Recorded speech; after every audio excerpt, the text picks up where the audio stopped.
209 run बनाने वाले जायसवाल को यशस्वी पारी के बावजूद मैन ऑफ द मैच नहीं मिला क्योंकि उनकी टीम में एक ऐसा खिलाड़ी है जिसका नाम है बूम बूम बुमराह। वो बुमराह जिसने बेसबॉल का बाजा बजा दिया, वो बुमराह जिसने जिमी एंडरसन, ब्रेंडन मैकलन के कॉन्फिडेंस को चकनाचूर कर दिया, जिसको देखने के बाद, जिसकी गेंदबाजी पर बोल्ड होने के बाद बेन स्टोक्स के मुंह से भी निकल गया, बेन स्टोक कैसी गेंदबाजी करता है यार ये, और ऐसी गेंदबाजी करेगा तो कोई कैसे खेलेगा। हाँ, दोनों टीम में क्वालिटी में बहुत डिफरेंस नहीं था, उनकी बल्लेबाजी हमारी बल्लेबाजी ऑलमोस्ट एक तरह थी।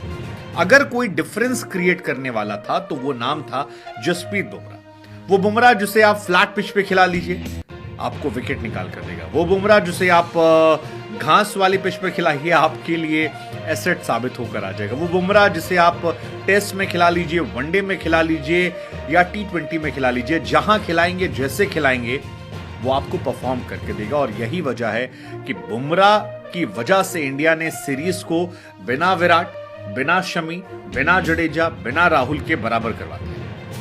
बुमराह बीते कुछ सालों में इंडिया के लिए एक बहुत बड़े एसेट हो गए और इसी वजह से लोग कह रहे हैं कि thank you Bumrah for your existence, क्योंकि आप ना होते तो ये मैच हमारा नहीं होता, ये मैच आपके चलते। और जसप्रीत बुमराह अलग लेवल पे फिलहाल चल रहे हैं। लेट्स जस्ट होप कि आगे आने वाले समय में इंडिया को वो WTC में और आगे ले जाए, क्योंकि इंडिया नंबर 2 पर आ गई है।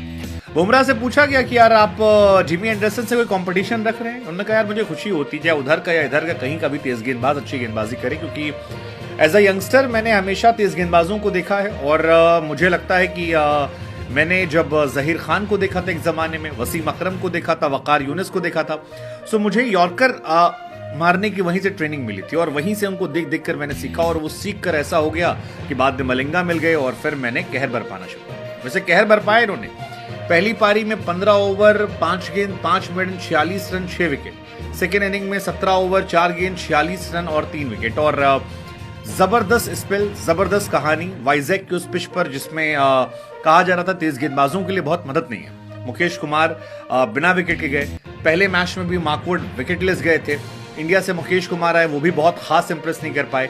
लेकिन एक तरफ जिमी एंडरसन का एक्सपीरियंस और दूसरी तरफ बुमराह की दिलेरी, और ये दोनों दिखाई पड़ी। दोनों में जबरदस्त कंपटीशन था, जबरदस्त तरीके से माहौल बना और इंडिया फिलहाल सीरीज में 1-0 से आई गई। लेकिन ये बुमराह की करियर की सेकेंड बेस्ट परफॉर्मेंस थी और इसी वजह से जसप्रीत बुमराह को इस मैच के बाद मैन ऑफ द मैच का खिताब मिला। बुमराह कमाल है।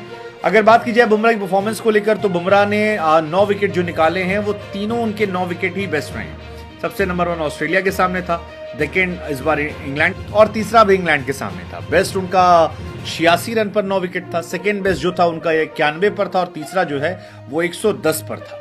तो बुमराह की काबिलियत को लेकर किसी को कभी क्वेश्चन था नहीं। हालांकि मैं बार बार कहता हूं कि इस मैच में बुमराह की जो वो बॉल थी जिसमें ओली पोप को उन्होंने बोल्ड मारा था, वो जो रिवर्स स्विंग अंदर आते हुए आई और स्टंप पर गई और वैसे बैट रखे और तीनों स्टंप पे से छितर गए और उसके बाद गिल्लियां उड़ रही थी, आई गेस वो एक मोमेंट था जो जबरदस्त था।